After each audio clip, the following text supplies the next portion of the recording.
Welcome to Uncomfortable, conversations about culture and Christianity. My name is Eric, and today I'm joined by Jess. Hello, world. And Alex. It's Friday. Listening to our podcast on Friday or another day. That's a good Released on Friday. It's a really good song. Hoping I can be on the Super Bowl halftime show one of these days. What has 4 letters, sometimes has 9, never has 5? 4 letters, sometimes 9. Repeat, please. Okay. I'm thinking. This is repeat a thinking what I said? question. Yes. I said, what has 4 letters, sometimes has 9, never has 5? You're trying to peek over at his paper. No, I was trying to look at my notes. Paper. Trying to look at my notes. I don't know You don't know what? the answer to that question. Ooh, that's a tough one. But I love stuff like this. I didn't ask a question.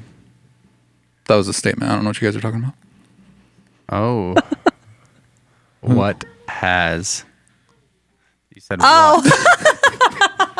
what? Oh, yeah, I get it. Sorry. Eric, you're so clever. I just, me and my parlor tricks. That's good. So you can use that one That's if you ever, cute. just to confound people. Man, that's almost as good as Rise Up Light. Rise up lights. Yeah. Anyways. That was good. You got me. Yeah, I feel like I didn't really have much more, but I really, I just wanted to pass that along so people can, ask those questions to their friends. It's really good stuff. All right. Well, up next, we've got headlines.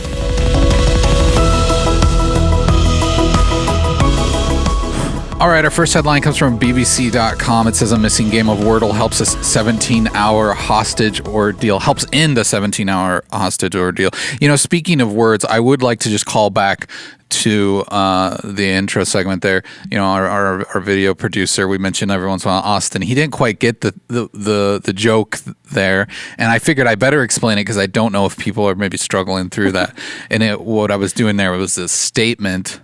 The word "what" has 4 letters. So I just wanted to break it down. WHAT, 4 letters. And the word sometimes has 9 letters, never has 5 letters. That's what it is. I'm still laughing. I just wanted to clarify that, just because I would hate for you to go into your weekend just struggling with that and thinking the Uncomfortable podcast has lost their mind. Cancel us. Yeah. Anyways. Moving on. This article, I love this. We're not going to spend a lot of time on this headline, but it's just a fun one in some ways. This lady, this grandmother, Chicago grandmother, was rescued from a 17-hour hostage ordeal after police were alerted to for the unlikeliest of reasons, a missing solution to the day's Wordle challenge. So, Mrs. Holt here was 80, and she would send, I believe it was her daughter, her score for Wordle every day. And when her daughter didn't get that score, she was concerned, called the police. The weird twist, I guess, in the story is it was like Actually an emergency. Yeah, that's like this. And I think the hostage person, what do you say? Who's the criminal in this? Mm-hmm. What do you call a hostager? A hostage-y? I don't know the word. The perpetrator. The perpetrator. I think he wasn't it. Is this the same article? Because now I'm feel like I'm confusing things, but I believe they were naked. I don't know. I don't think that this was that a different story. Am I don't making know why up the we need news to bring, now? Yeah, fake news. Maybe. Yeah, that hold on. I wasn't expecting you to say naked. Oh, okay. The With juice. The juice. I didn't read that. He's talking about there. they were drinking naked juice. While they were holding this person hostage. Yeah. The perpetrator. It's the best. I don't read the word naked in the article anywhere. I also didn't. Were there 2 hostages? I'm getting my she news was from. locked in a base. Wordle is saving lives all the time. That's what I just love Wordle. Maybe too. Yeah. And so saving lives, I think I it's played a the fun game little today. thing to do every day. It was brutal today. I thought it was definitely not easy today. Okay. Anyway, sorry for the misinformation. I'm correcting myself later. I'm gonna have to follow up on this because I don't know if there were 2 Wordle hostage situations. Yeah, I think we one need to naked, search one that. clothed. Yeah. Anyways, next headline. Can naked be a Wordle? Okay. Maybe naked was one of the five words. letters. Maybe. What That's is maybe- 4 letters? Naked is 5. I don't Oh, think yeah. that's been a word recently. Do you Okay. play it? I played it one day. And Okay, no. No. That's it. All right. Next headline comes from NPR.org. This headline was actually sent in by a listener. Thank you very much for sending this in. It says an Arizona priest used one wrong word in baptisms for decades. This just like They're all invalid, is what this is all suggesting. invalid. That And the baptisms. he resigned over it. What was this wrong word? So he always used the phrase, "We baptize you in the name of the Father, Son, and Holy Spirit." And he should have said, "I baptize you." And so because he said "we" and not "I," it was deemed that all of these were they were all invalid. And so and Isn't it like the Queen's we though? Like No. we're all like we as an organization or whatever. Like no, doesn't No, work no, that it way. doesn't That work is that not way. how. And there is some pretty serious stuff here. And if you hear some background chatter, my children are here today. Maybe even walked past the camera. I don't know. We're doing it. All right. So school's out and they're with Dad today. all But yeah, good. there are some pretty specific things I think in the Catholic faith. I'm grateful that we don't have to live in a society here at CCC where we're overly uptight about those words in the baptism, but in the Catholic faith, baptism is just a whole nother. Well, and I think that they're talking about too, like anytime, I mean, things have like very specific ways that they're supposed to go. So it's like, I thought this article was interesting how like even at the end, it was, if they change one thing in any kind of sacrament, it's completely invalid. So they said if you use anything except wine in communion, then it's Yeah. invalid. So And I do wonder what the ripple effects would be, because for people in the Catholic faith, Yeah. baptism is like a sacrament like that. Yeah. Attributes your ability to go to heaven. And so I don't know if they're sending a mass email out to all these people, get Mass in email. immediately for this so we can change the word to Rebaptize. I. Wow. But I've heard a lot of conversations around this. I was telling you guys, even on the radio this week, people like DJs were talking about this and like, how does salvation equal one word? Like, how does baptism like change with one word? And I think if anything good's like coming from this, it's like people are having conversations in different avenues and kind of questioning that. Like, yeah, what do I get rebaptized? Man, yeah, and what's I that mean, mean? the pressure that this person must have felt to just to Oh, resign. I Like mean- my heart kind of goes out to him like that. To feel like you messed up that badly. I'm sure there's a Yeah. lot of Yeah. I mean, something where like I guess our faith is a little different from what maybe they believe. It's maybe harder to understand completely, but you kind of can't help but feel for him and what he's going through. All right, one more headline. This is a One more. rare day where we have 3. We got it. This one's less of a headline, more of a article, I guess, from Relevant Magazine. It says there's actually no evidence the Super Bowl is a hotbed for human trafficking, and I wanted to bring this one up because today we're having our guest on is Erin Bradley. She's going to be talking with us about faith in the entertainment industry, and one of the aspects that she's close to is the Super Bowl halftime show, and so she's has some experience there.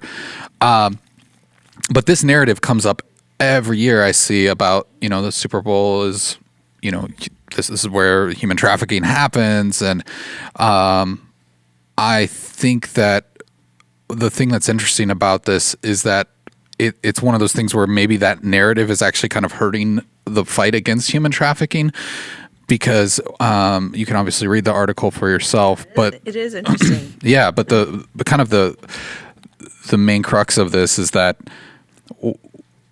the reports that come out are a lot out of these cities are a lot of times because they're trying to clean up the city for the Super Bowl. So a lot of times the police are doing more work than normal to shut down prostitution, citywide crackdowns on different types of, illegal activity.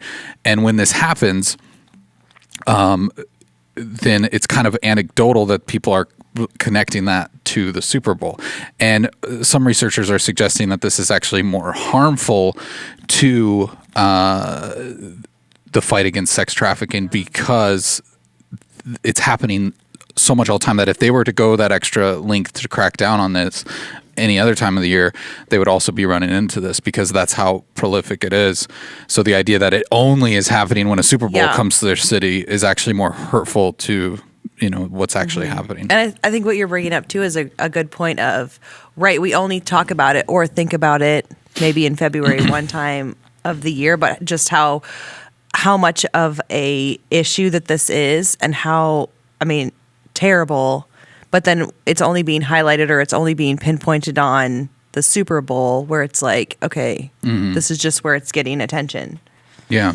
In Omaha, there's the CWS is typically one of those things. College World I know a Series. lot of is one of those things where a lot of times maybe the church rallies in some different ways for prayer focused stuff on this kind of stuff in the past. And we did a long time ago now at CCC a series kind of highlighting some of that stuff. But even for me, like that was reading this article was interesting for me because I've always kind of been under the assumption, which makes sense statistically, that they're trying to clean up a city around that time, but I was trying to pursue even a in guess. San Francisco, there's been stories they actually bust the homeless population out of the city for big events like that.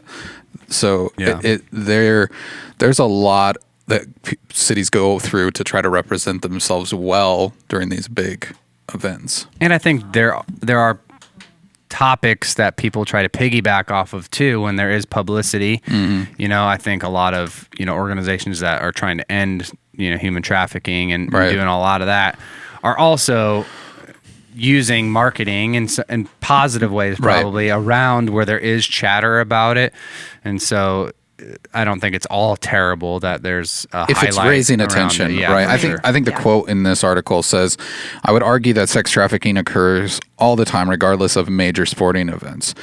And so if we had the resources all the time, we could make a very significant dent in this problem. So I think that's kind of that this should be an ongoing thing that is on the forefront of our awareness instead of just being brought to our attention during sporting events, which I totally see what you're saying though, Alex. Like if it's bringing it to people's attention at all, then that's probably a good thing. Yeah. But I think just understanding the narrative around it and not attributing it just that it's only happening during these times is kind of important. Yes, it is. Anyways, like I said, up next we've got Erin Bradley as we discuss faith in the entertainment industry. And for those watching, one more run by of Alex's daughter was top of her head by the camera. So, no, it's fun to have family. It's a family thing, Sometimes this show is family affair. Yeah, that's how it works. I was giggling a few times while you were talking about that article because my kids are just back there. It's real. Yep, that happens. Live. Parenting is a real thing. But we got that for you up next.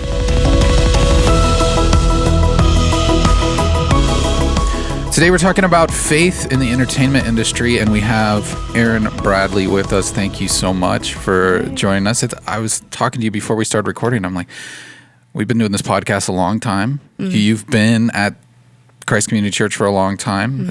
It's kind of wild that you haven't ended up in this seat, but you're here for the right time now. Here we are. Yeah. Well, thank you for joining us. Thanks for having me. Yeah.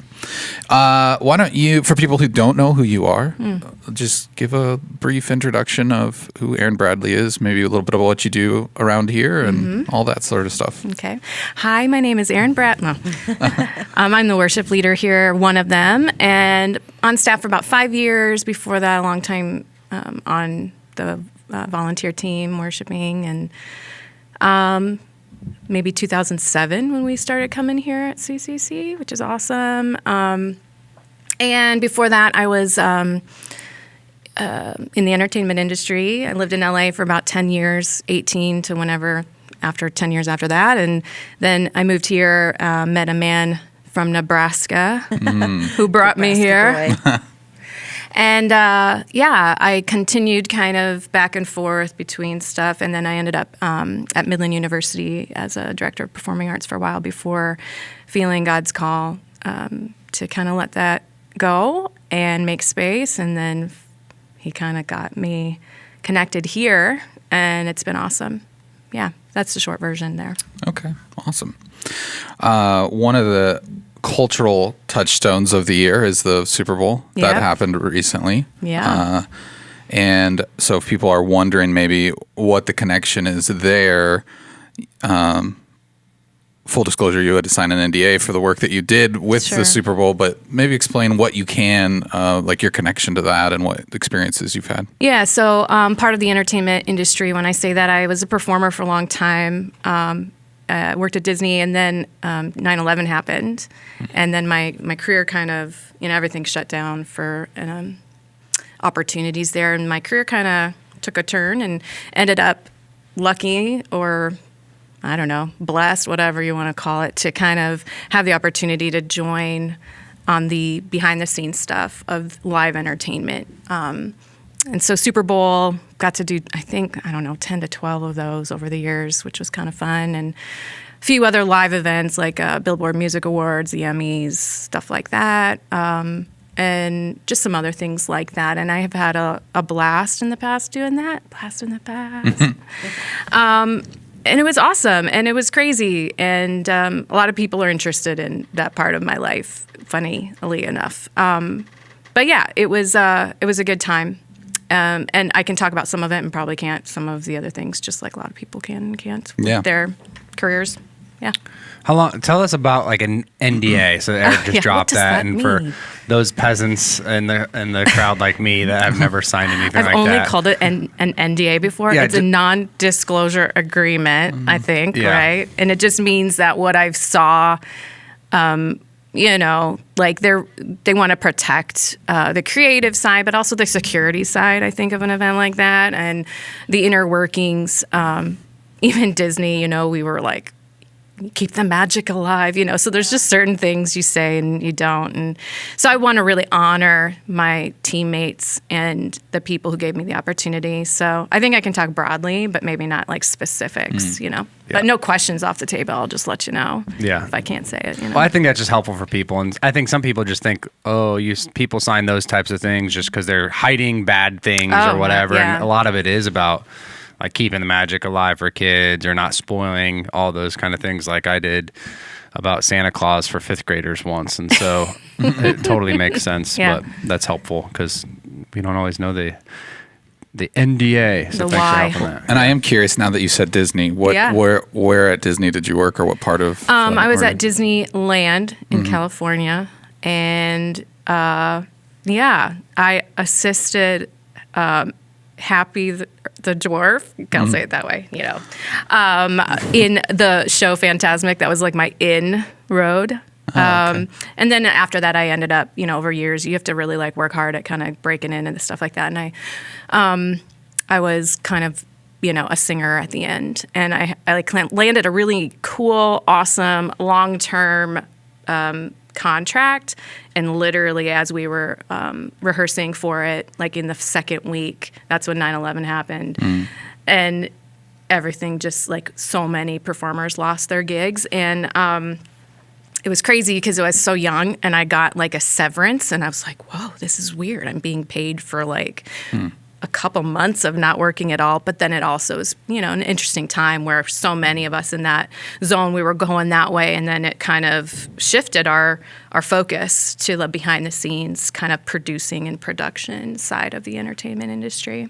That's interesting. Was the connection to 9/11, was that something that just because people weren't traveling as much, so the business was down, or like what? Probably. I don't know. I mean, I was Okay. so young when I experienced it. So from my eyes, I mean, I might have been 20 at that time, 21, something like that. And now everyone's doing the math. How old is she? Carry the one. And no, like Disney was, I remember hearing stuff like, it's the first day ever that Disney shut their doors on that day because they were expecting more planes to kind of crash. Okay. So it was that. And then, a few days later, you got the call. And so, I wasn't connected to the inner workings of like That's the, kind of the fascinating. bosses or the people in charge. But I suspect they wanted to make sure they could stay afloat. And so some of the extras, got cut, the extra performances and stuff. In a lot of places, I think we're ramping up their security. I mean, nobody knew. There was such a Didn't know what to changing do. thing for the world and society that a lot of places were just like, we don't want to blow money. We have no clue what the future's going to look like. And Right. I would assume a place like Disneyland is probably one of those things that you would assume is on a target list because it is a heavily populated kind of place. And so at least as they're considering what are the ramifications of this, Sure. That makes sense. So the Super Bowl, Yeah. not to be confused with the chili cook-offs or those types of things, but it seems to be like one of the biggest. Like, is there, I just think this every year, is there another thing in our world, and not in our world, okay, because definitely in our world, but in the U.S. that is so culturally, like, stuff stops for it? I mean, between, if you're not a football fan, then it's like the commercials or it's the halftime show or whatever. I just can't think of another parallel in culture, like outside of maybe a holiday, Christmas, Easter, but that Where people just, are getting together. yeah, Like you it's an have excuse Super to Bowl get together. food. Yeah, there's Super Bowl food, like TVs go on sale. Like entire marketing campaigns are around this one day event. Can you guys even think of like another parallel to it? Or like how, like, to me, it's always interesting. Like, how did that become that? Yeah, it is interesting. Because we love football, we love sports. It's like the culmination of the whole year of football.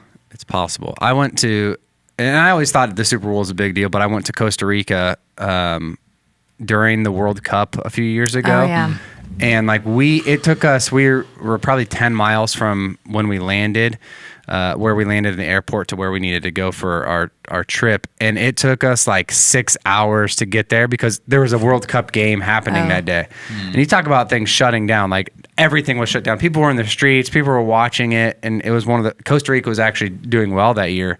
And so that was like the only other like parallel in my life that I can think of is like, I thought the Super Bowl was a big deal, but to 1.1 billion people, like the World Cup is like absolutely bananas, bonkers, whatever words you want to use. But Yeah, I always remember being told, and I don't have facts, data right here to back this up, but so it makes me wonder if it still is, but one of the highest, if not the highest, watched televised event, perhaps still to this moment. And it makes me wonder, like, how does it compare to the Olympics, even where it is like the world coming together, but it's only for 2 hours instead of like so it's an interesting thing. Well, and we were doing, what you do, your Wikipedia research, and just kind of looking back on halftime shows and things like that. And it seemed like maybe 1991 was New Kids on the Block, and then 93 you had Michael Jackson. And then you kind of see it taking on, this, what it's become now, which is much more of a spectacle. And early on, you had, I think the Super Bowl started, 1967, and it was like marching bands. The halftime show was just, like you would expect, a marching band. And then they slowly started bringing in different entertainers. And it's just, you think about any other sport, whether it's baseball or basketball, there is not, they all have their big events, but there's never those moments like that. So somehow we have created, I don't know, maybe it's just the NFL as an organization. They've kind of created something that's going to draw, even if you don't like football, it's going to draw people in for different things. So everybody's watching it. So like you're saying, it's been created into this thing where it's like, what compares to it? I can't even think of anything else. Yeah. Jesus is better than the Sunday, Super Bowl. every Let's Sunday. Let's clearly state that. But now it has become, it has become this thing where, I think it was all over the headlines that last year, The Weeknd pretty much paid for his performance, like to be there, and but then you see like his streams rose on Spotify by 69%. I think I saw a thing the other day that because Dr. Dre and Snoop Dogg, their music video together now reached over 1 billion views on YouTube after the halftime show. So it's you're definitely paying for this notoriety, and it's become kind of an exposure a mode of exposure for people. Oh yeah. I've never been part of choosing those people, obviously, just to make that clear. I'm definitely Or you couldn't tell us if you were because of the NDA, right? You couldn't. I couldn't probably tell you all the details. Yeah. But since I wasn't, I think I can say this, that I think anyone could probably notice, and just maybe there's articles out there that, the performers don't get paid. They get, like, I think a stipend to achieve their creative, plans, vision for that. But often they're kind of launching into something else, is what I've noticed. I'm not saying that's a science, and I'm just a human saying that, not a Super Bowl insider saying that. But yeah, I was listening to an article yesterday because I'm even finding out do they get paid and what's that look like is crazy research because everyone has different thoughts, or because they're like, well, they pay for, you know, the NFL or the flagship sponsor Pepsi this year, you know, pays for the entire, all the production and, you know, so on and so forth. But then they recruit volunteers like the church to be dancers. And so then Dr. Dre this year, according to that, was like, well, I'm going to pay 110 of my dancers. And of course there's NDAs out there. So that's probably partially why it's hard to know who gets what and all that kind of stuff because people can't talk about that fully at liberty. But you would assume, you know, that there's just a level of exposure that happens when 140 million eyes are that for a lot of people, this is like, you're not getting paid, you know, maybe fiscally a ton of money, but like the opportunity which sets you up to have that on your resume or whatever is, it's a big jump start. It's probably not measurable at all. Really, I would say it's common too in the entertainment industry. The more high level the event is, the more people want to be part of it for that reason. And actually, you know, the more freebies there are. Yeah, that's cool. That's cool. So I know this year, can we just talk about what we thought about the Super Bowl? And not just what do we watch? Like who's like, I'm watching for football. Is there a little splash of all of it? The advertising. What were some of your highlights this year? I know Jess, reading your Facebook, because I sometimes do know that you really were passionate about the halftime show. You want to tell us about that? I loved it. Those burnt CDs you had that had all these. Did you have the edited versions of these or not? My Alexa is edited, so she actually won't play some of the songs from the halftime show. I'm surprised they all didn't get burnt in like a church camp bonfire or something. Tennessee. Not me. Yeah. Greg Locke. Not me. Went down there. This year was different because it was my mom's birthday fell on the Super Bowl. So this was interesting too, just like culture-wise, right? So my mom's birthday's on the Super Bowl. And so all my siblings and I are talking and planning. And it's like, well, we have to be somewhere where we can watch the Super Bowl. Like it has to be on or something like that. So I'm like, let's do a Super Bowl birthday party and everybody bring appetizers and like make it fun. So like trying to make it fun and watch the Super Bowl. But I was like, I don't care what's happening. I'm sorry. I'm like talking about my family stuff, but like my mom's like opening her presents and like the halftime show's like ticking, like about to start, and I'm like, okay, open that card. Open that card. Chip chop. And so, yeah, it was fun. I loved the halftime show. It like took me back to like 2000s, like ending high school, starting college. And did you ever forget about Dre? Or I never forgot. Oh, okay. I never forgot. And I don't know if we're going to talk today about like the controversy between like Eminem kneeling and like Dr. Dre being on stage, but as I'm watching it, I'm like, oh, they're like giving each other respect. Like Dr. Dre had his back to the camera. So I'm like, oh, he's letting Eminem shine that Eminem's down here and Dr. Dre's up here. And I'm just like, yes, they love each other. Yeah, that's took me back. I was feeling it. We were all dancing. Like it was fun. We had it was a good 14 minutes. So you're in it for the halftime show? This year I was. Like I didn't really care about this sports. I normally like the commercials, but the bagels when I saw the halftime Rams. show, I'm like, those were like not to like. I love Jesus. Those are my people. Like when I was in high school, like those were my playlists. Yeah. I also love Jesus. But yeah. Okay. How about you, like Eric? What's your typical? Yeah, it depends. I mean, there's a few teams that I'm interested in watching. They weren't these teams, but I turned it on in the background. I got a cool Lego set for my birthday, and then that was very cool. Building that with my son, and I feel like you should share that. Your Lego set was? Oh, it was like the classic NES, you know, with the TV and everything. Nintendo Entertainment System. I'm like NES. It was very cool. Yeah, NES. Sorry, Nintendo Entertainment System. Sorry, controllers all built out of wow. Because I go onto Eric's Facebook too. Yeah, to start with. No, it's fun because now you like my wife can get me presents that are like family presents, you know. So I'm building Legos. It's fun. But anyways, yeah, I just kind of had it on the background, and you know, and then I heard Dr. Dre come on, I heard, you hear some of those classic Everything stops. piano notes hit, and you go, okay, well, I'm gonna go watch this now. But yeah, it was entertaining. I think. I mean, I don't know. Part of me is just not really into the whole like let's rate the Super Bowl halftime show every year, because it's just Like to me it's just I don't know, it just takes on this life of its own, and I'm like it's fine. Like I thought the Weeknd's halftime show was probably one of my favorites in a long time, but it's still just one of those things that it's like very subjective. It's personal Right, opinion, it is. So I don't know. I think the funniest thing I saw is a lot of people on Twitter saying there are a lot of like Christian millennials watching this, pretending not to know the lyrics to these songs right now with their parents in the room. But yeah. So as a marketing person, you're not a big fan of the commercials, or is that just kind of?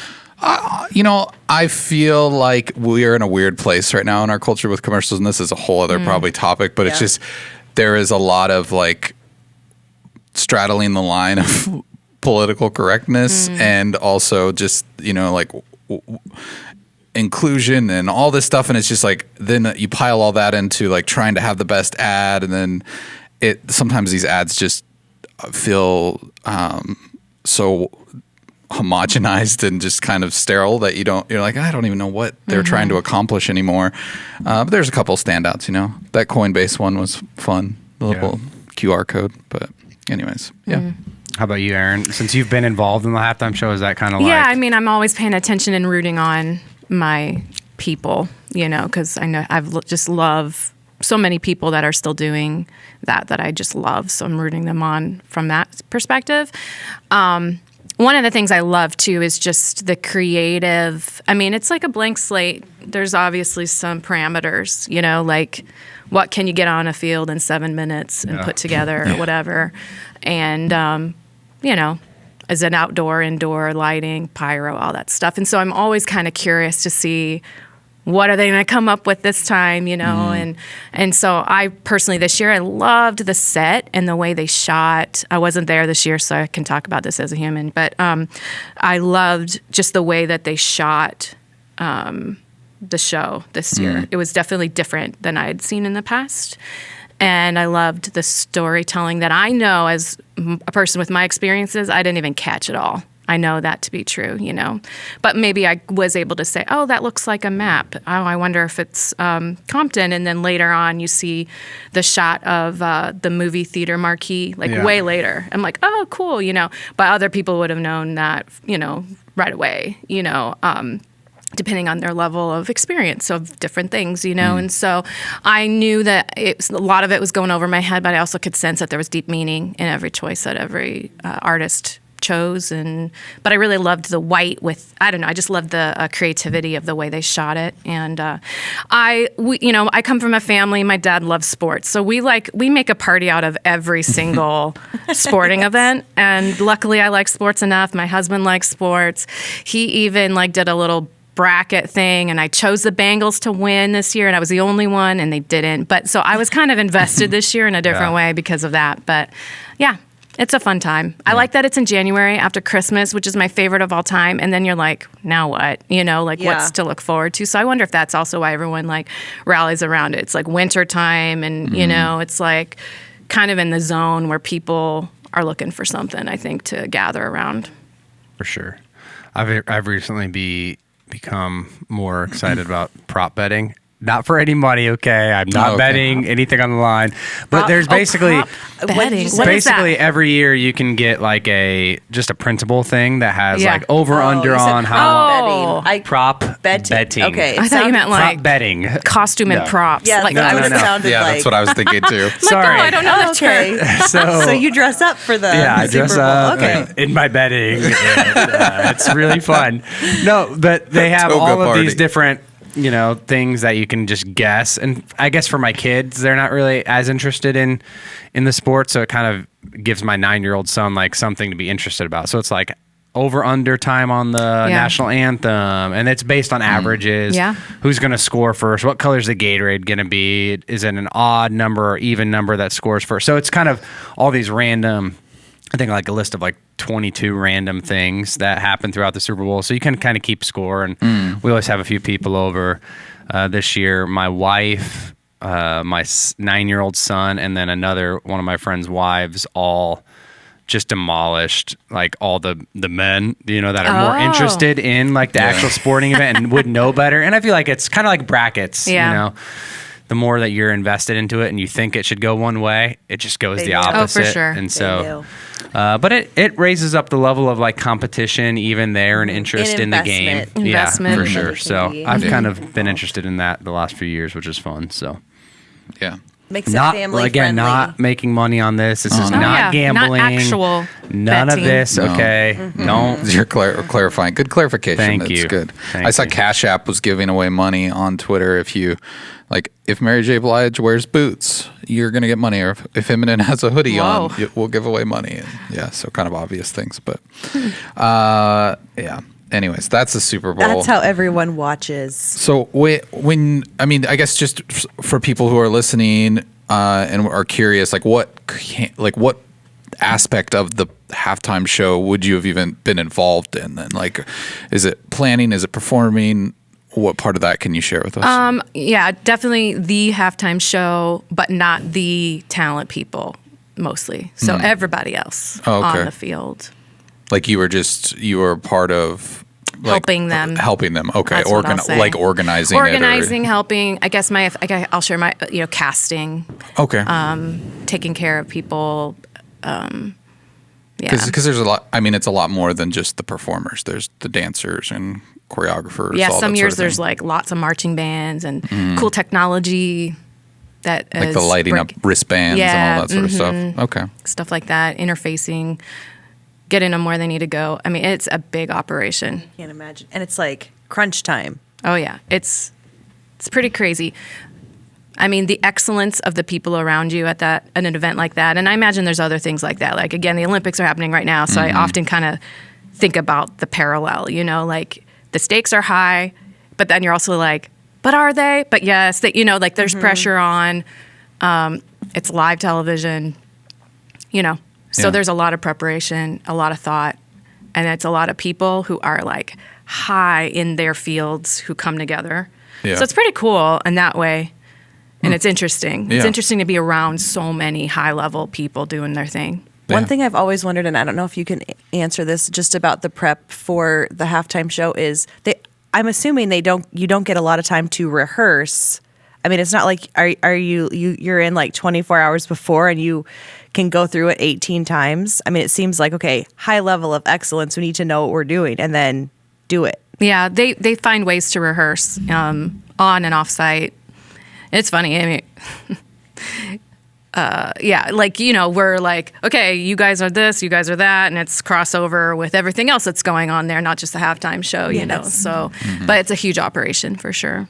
I'm more and more interested just in watching like the opening ceremonies, like how just the evolution that we talked about in the Super Bowl from bands to now there's pyro and now there's technology more and more involved in things. So even seeing China host like the Beijing Olympics, which was like 2008, and how many people were involved in that, like there was hundreds of people, thousands of people, like just in the stadium. And like I watched their Winter Olympic one they just did, and so much of it was technology based. Yeah. There was way less people, but then all these like weird holographic, which some people were mad that the Super Bowl didn't have Tupac as a holographic feature in it this year. But it'll be interesting to see how much that talent even switches from human interaction to like programmers that are. And even Eric shared with me like what are those? Drones? The drones, like yeah. a drone kind of shots and using that instead of fireworks and some cool things they do. saw And so that it'd be Super interesting Bowls ago, just to see like how that continues to progress.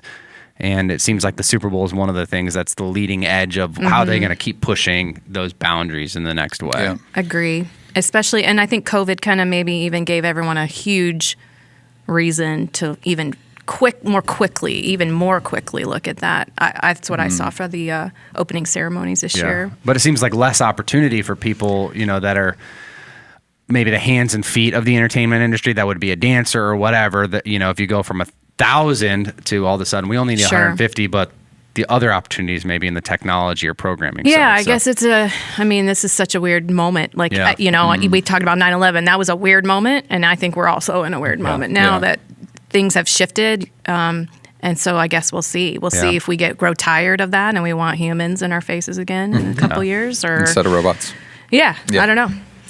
So, what are some of the things that you love most about the creative gifts you have, the ways that you get to work with, music and, producing Sunday mornings? So much of that is probably in your skill set, your wheelhouse, but also like it's a different venue, right? It's there's something spiritual happening.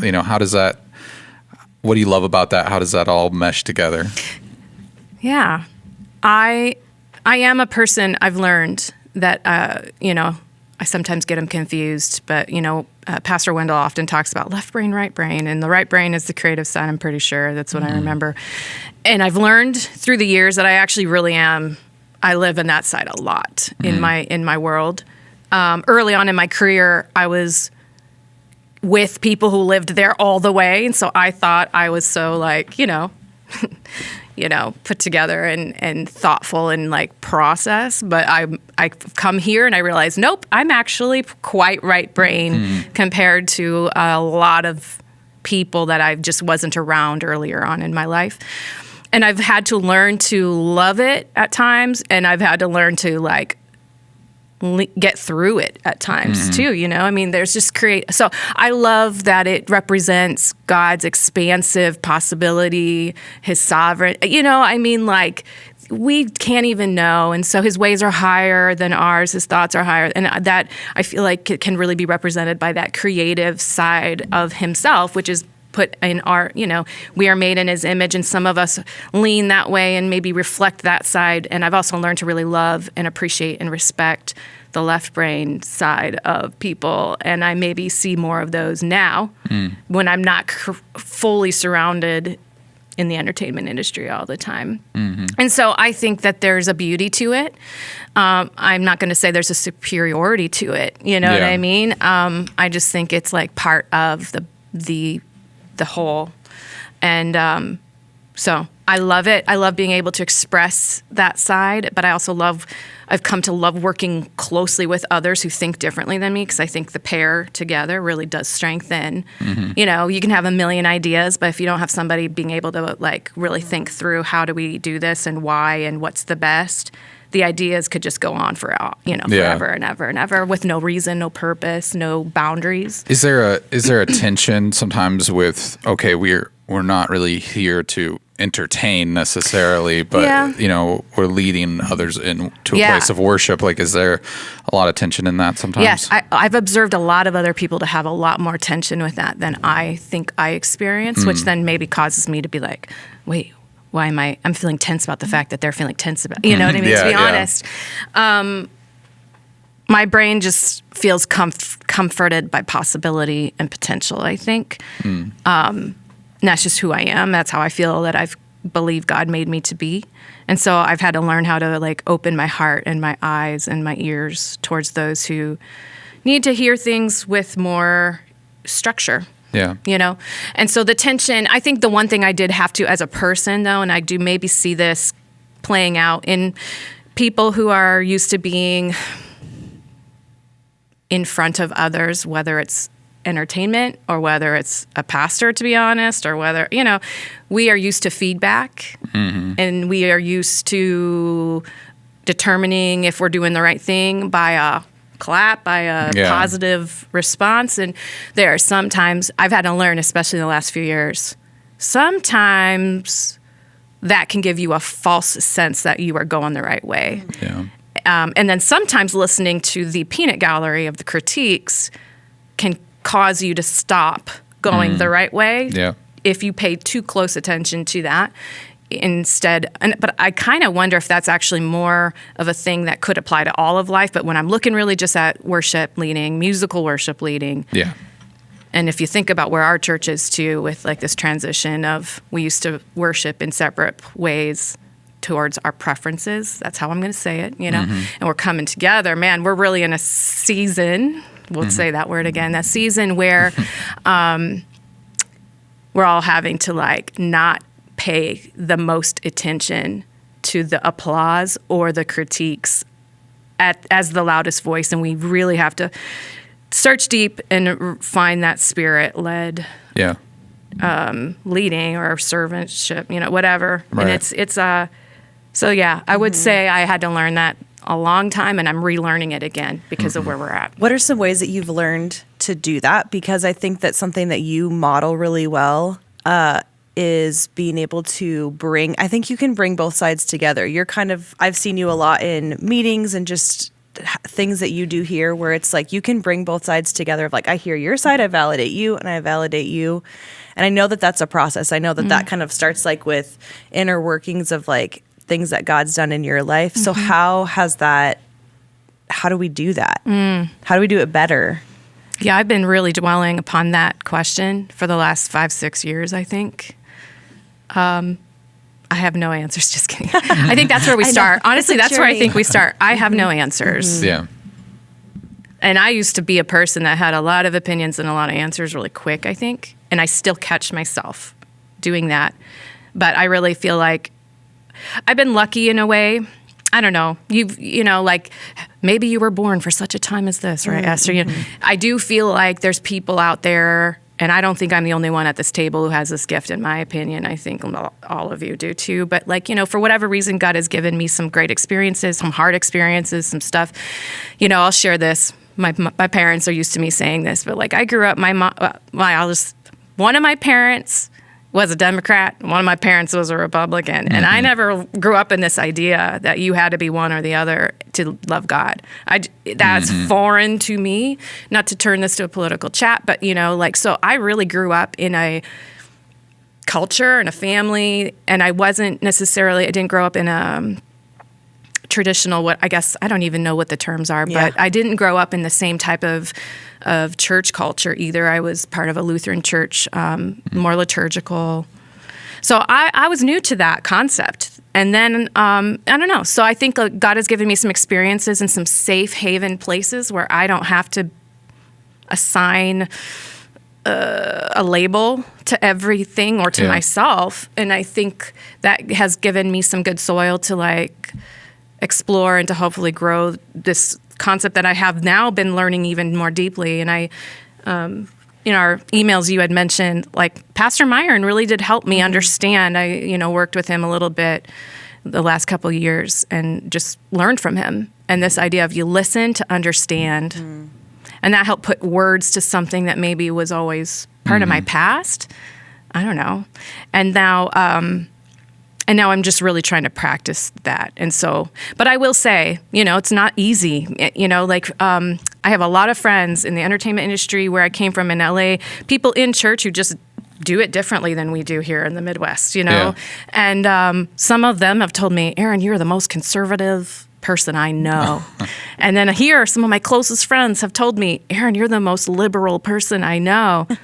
And in my head, I'm like, what? Really?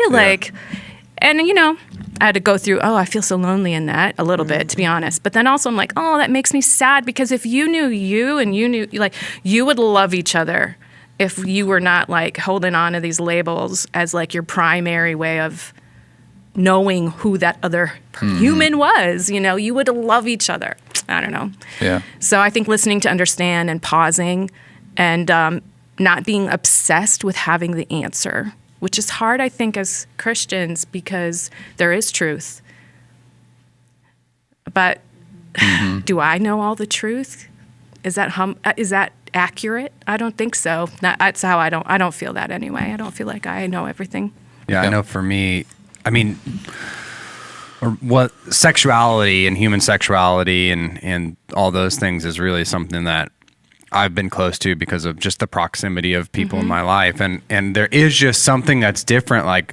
The only way to blow up some prejudice or the only way to grow in our understanding is through proximity. Yeah. And so you've had proximity to people that, whether it's a paparazzi kind of culture that's always trying to tell the next story or try to get the next hit and all those kinds of things. I think there's so many things that when you get in proximity to people, that God, your positions don't have to always change, but your posture towards people begins to change. And you start to get to see people as not like enemies that so much culture wants to make them as, but man, people that are on the same search for thirsty people that are on the same, Henry Nouwen always talks about that, like people that are thirsty, we're all thirsty, searching for living water. And instead of being somebody that's like, I'm going to withhold that from you, I want to just be somebody that's helping you find, quench your thirst for living water. And so I think I see that in you, but you also have an opportunity and just a proximity that God's put you in because of situations in your life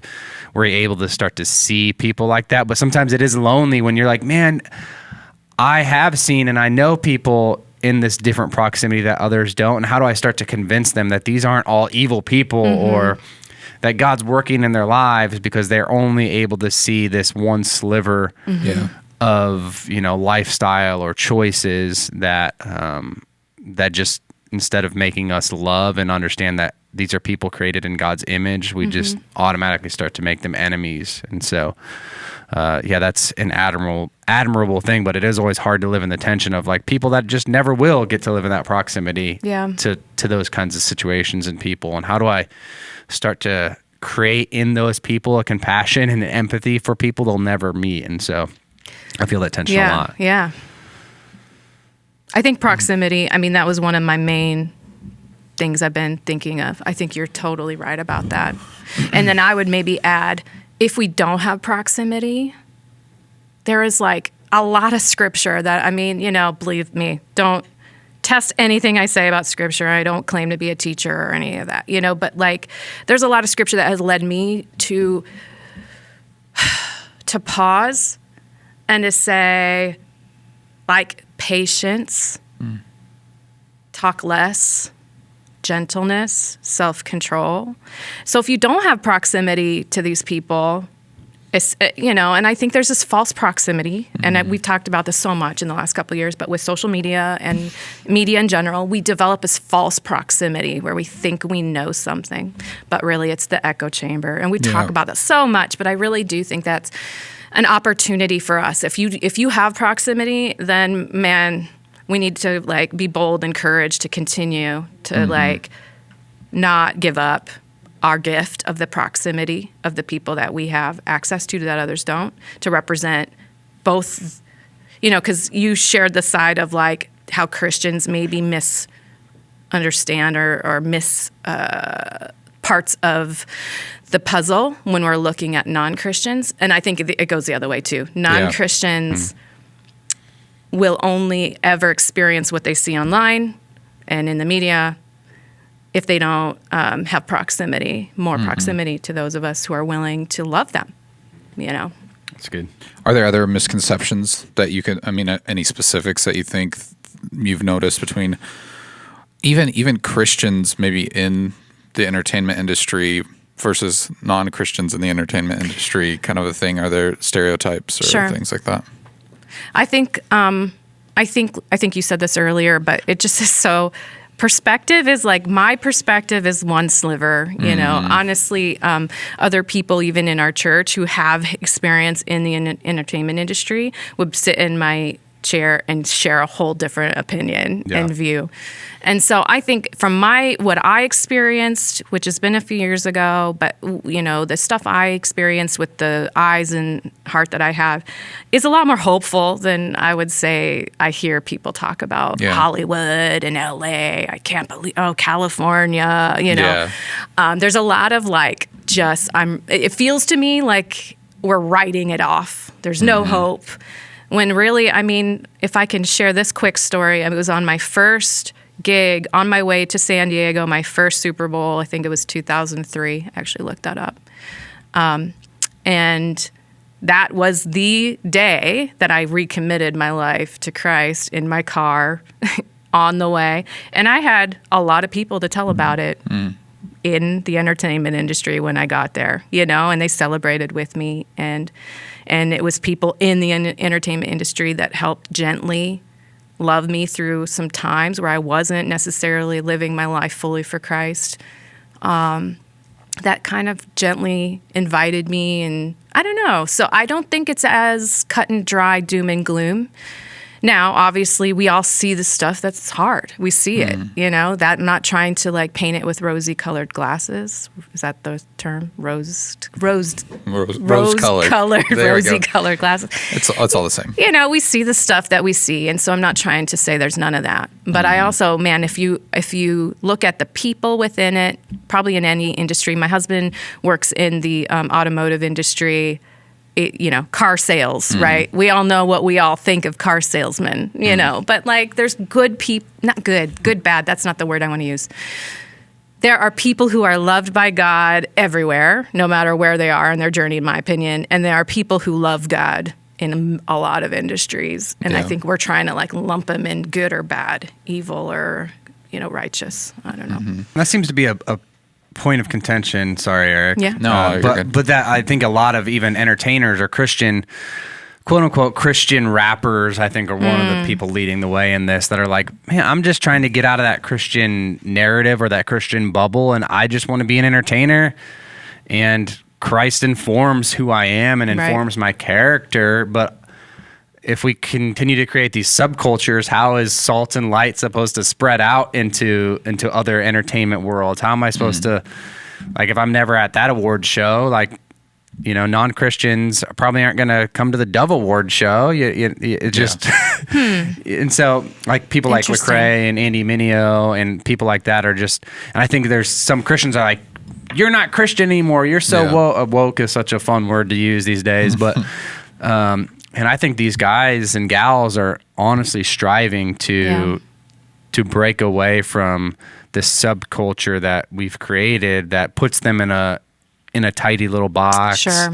And so I think it'll continue to be one of those things. And I think so much of just the way the music industry in that specific example has changed has led to some of that, because I mean, my early career was working in Christian retail, and you would go, like, if you went to a Walmart to buy music, it was, hip hop, rock, whatever. But then there was like the Christian section. And that's when you think about it, that was the only category of music that was categorized by its lyrical content and not this genre of music. So someone who's walking into that, who's like, oh, well, yeah, I have faith. I want some music that reflects my faith, whatever. They have no idea what they're getting into, because all this music is just lumped together and it's all types of genres and things like that. So I do think you see this hunger for people to go, no, we're producing, really quality music, but we also have this positive message. But if we get labeled as Christian, then that creates this conception of who we are, or concept of who we are, and people aren't going to maybe listen. But maybe even more so these last few years, would you say? Well, and I think there is so much selection now. It's like it would almost be challenging to categorize yourself as solely a Christian artist when you're competing against every other musician out there. Sure. Yeah, radio. I mean, radio was one of those big gatekeepers, I think, for who got in and who got out. Now that Spotify and YouTube, SoundCloud, even TikTok, like exposing people that way. And so you're able to, I think, break out of that, because I think you had to have an inroad in the past to even kind of get exposure, and so and Christian radio was kind of one of those inroads, I think, for some people, and so it'll be interesting to see how that continues to break open more and more, and the lines are less clearly drawn in the sand of the entertainment industry. And because there's even it's not just music, but there's film, there's Christian film, and it's grown a lot in that genre. But I think there's more and more blurred lines between this is a specific Christian film and things that represent Christ in other ways. But you don't. I mean, even in like with actors, you don't see a lot of them. I mean, I think Chris Pratt comes to mind because he is kind of one of the more outspoken people in Hollywood about his faith. Yeah. And you'll see, like, I mean, he recently was cast as the voice of Mario, and just watching Twitter, just, not very many people being excited about that on Twitter, but it was just this, you could tell they were coming from, oh, his church hates gay people. Like that was just the narrative right away, like that, which he's tried to defend that, but they don't even allow that to happen because they've, culture has made up its mind about what Christians stand for, or, so. Yeah, that's a tough one. And I guess my only thing I would add to that is that it makes me wonder then, as Christian artists, as Christian people who are in the business, wherever we land at a church or on the Super Bowl stage, maybe we can't just be focused on the 20 minutes of worship music and the 7 minutes of, and I think I did find that, like, when I was a Christian, if we'll use that term, while I was working in that industry, it's the stuff it's the relationships, it's the stuff in the margins that seem to stick more, in my opinion, with people who are non-believers, at least in that industry for me. It's the ability to smile and to not bend to the pressure, I don't know, to treat people well. Mm-hmm. So I feel for those artists who are like trying to make a career, and like they love Jesus and they don't know where they need to land in the structures that are changing. But I also find that there's a lot of hope, because they can, wherever they go, there they are, and hopefully Jesus goes with them, I see the tension. But yeah, I'm not a person that enjoys label making, I guess. Well, but it seems it's more about the fan in so many ways. Like with Christian artists, if they're not, like the fans feel like they're always holding them accountable to their faith in a way, where it's like, well, if you didn't say this right, or you didn't stand up for this, and you didn't do this, and you claim. So it's almost, I wonder how many more artists are much more closeted about their faith, just because once they make that stance, then there is a whole new group of fans that are going to just pile on just because, this is the new Christian person, and now we need to hold them accountable to all this stuff, and then crucify them if they do something that we don't like, and it's really, really tough. And missing Jesus pressure. all along. Yeah, right. Yeah, you don't even. We're making you the God instead of, I don't know. Yeah, it's tricky. What were you going to say? Well, I Jess? just think, like, as we just strive to be authentic, I think we want to be authentic people that love Jesus, and like what you're saying, I mean, just take those pauses to be patient and to listen and to love. And then, like what you're saying, Eric, just makes me feel like that there's a pressure that's put on people in the entertainment industry that are in front of the camera, that have articles written about them in the media that we can't relate to, but we can add to by the things that we say, or the things that we post about them. I mean, I saw this last week, like so many people talking about 50 Cent and how he's fat and how he's gained this weight and he's a whole dollar now and all this stuff. And it's not funny to me. Like, to me, as I like saw people scrolling, people that posted that, I was like, well, now I know how you feel about fat people, or how you feel about people that are struggling with their weight, or how you're like probably talking or thinking about others. And it's just the pressure we're putting, but then what we reveal about ourselves when we share about someone that we will never meet, that we will never have a connection to. We might pay for an autograph someday. And it's just like, it's just such a reflection of our hearts, like somebody could look at me and say, oh, Jess loved the halftime show. And whoa, that's like her playlist when she picks her kids up from school. And it's like, if that's all we're looking at is one thing about somebody, and the pressure that we're going to put on somebody for one area, and not to look at everything, yeah, especially when you don't actually have proximity to that person, Right. to even have an informed opinion. It is odd how comfortable we've become to express our opinions. Our opinions, I think it's our judgment. Our judgment, yeah. Yeah. Well, and it becomes, I mean, even as we talked about the Super Bowl halftime show, that is the narrative that gets written year after year, whether it's, Janet Jackson, or, the dancers weren't wearing enough clothes, or why were there no, I mean, when The Weeknd performed, he didn't have really any of the stereotypical dancers that you would have had, fully clothed performers, so then people were talking about that. Not cool enough. Yeah, and it's just one of those things where it goes back and forth so much, and I wonder, as believers, we get so caught up sometimes in voicing our opinions and casting our judgments, especially on social media, where it feels safer to do that and kind of stand up on our soapbox. How do we navigate that with our own like preconceived notions? We're informed by social influencers or influences around us, other than actually the tenets of the gospel. We let other things inform our opinions, and then we use that to cast judgment. Like, how do you handle that or manage that, or what do you think about that? I don't know if this is a direct answer, but this is something I came across in the last week or two that I thought was really helpful for me. And I'm going to paraphrase, but it was like, we have Jesus and he's the complete package. He's all things, and I can look at him at any moment and feel really good about that. And then we have a lot of people, a lot of leaders that we assign a lot of value to. And I think I have done this in my past where I am a little too all or nothing with what I view.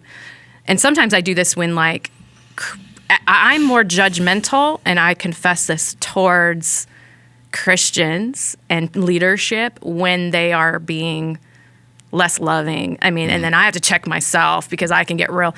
And so this came across my, feed or, desk, something like that, where it was like, okay, we have permission to admire certain parts of people and follow certain parts of people and not the whole. And one does not have to fully, negate the other side. And so there might be somebody who I really, really out there in celebrity culture. I'll just say this out, like Dave Ramsey, we follow him. We follow his way of Finances. To be honest, not sure I'm going to replicate the way he speaks sometimes. That's not for me. Yeah. I'm not going to condemn all of him because I don't personally like the way he speaks about certain things in his tone, and I hope people don't condemn. I hope people wouldn't follow me fully all the way if I'm going off a cliff just because I sing a certain way or something, you know what I mean? And then I look at the Bible, I look at our leaders in the Bible, and that helped me give me pause and help me give hope to myself, because there was a time where I'm looking at King Solomon and I'm like, wisest guy in the world, 1,000 wives. There's no way he could know all those names. I can't look at that side of him and say, that means my faith is all or nothing because of this one tension, human, I don't know. So my way of handling the tension, I guess, is to try to remember that there's probably always something that I can hope for, admire, pray for, or see the potential in someone, remain in the zone of potential and possibility in almost any human, probably every human that I come in contact with. And I think that's how Jesus looks at us. That's why he would die for us. But I don't have to follow every bit that's wrong, or that I don't even feel comfortable with, or that I need to check and test and wait and see, I don't know if that even answers your question. I think it's good. I think prayerfully, and maybe that's where we'll end up landing, but I think I don't remember who said it, but one of the things that I've really tried to take to heart over the last year is don't talk to someone about God unless you've talked to God about that person.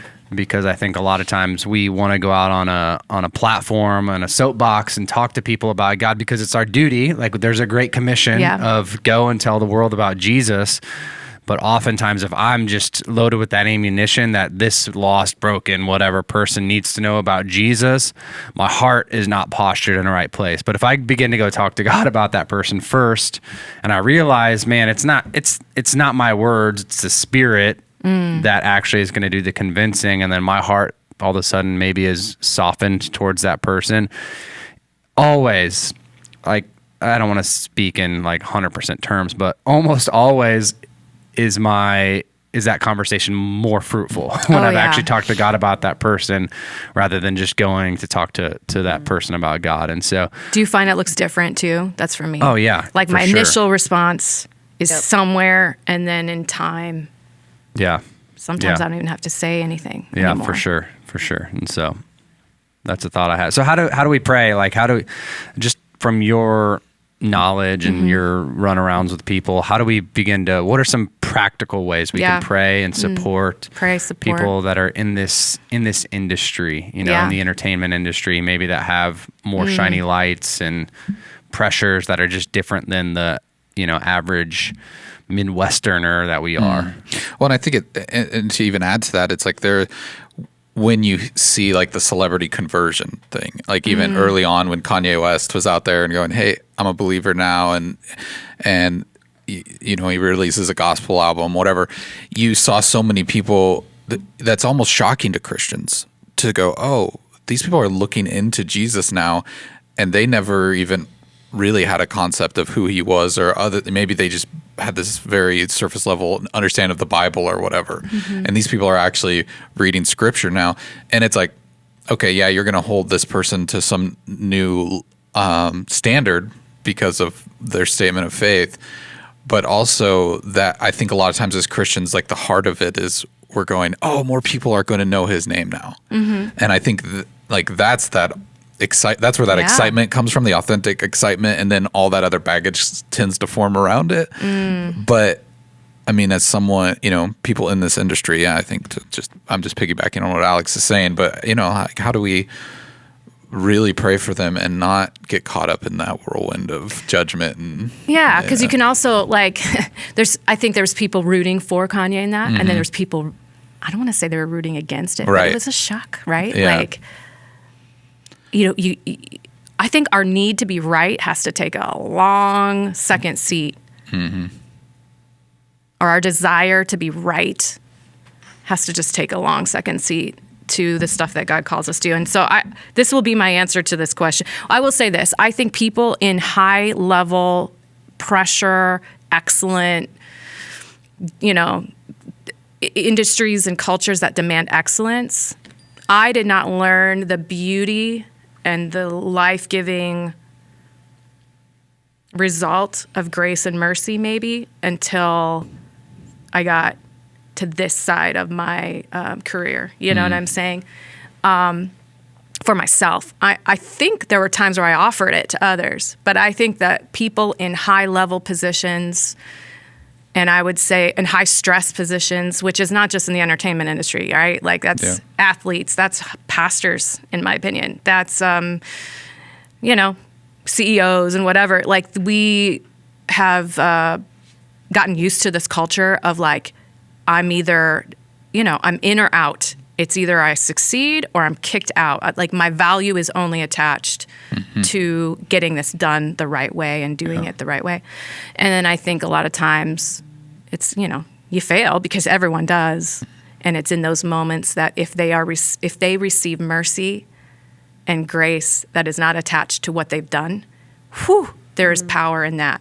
And so you might not have proximity, but my prayer for people in the entertainment industry is that in their moment of need, God would send somebody to show them mercy and grace so that they might start to believe that their value and their identity is not rooted in what they accomplish, or who says they're good or whatever, in fashion, you're either in or you're out. That whole kind of thing, Heidi Klum, that's just really, that's maybe a common thing that I see in the entertainment industry that I haven't been really in the thrust of for like a few years. So, I mean, that's just from what I saw before.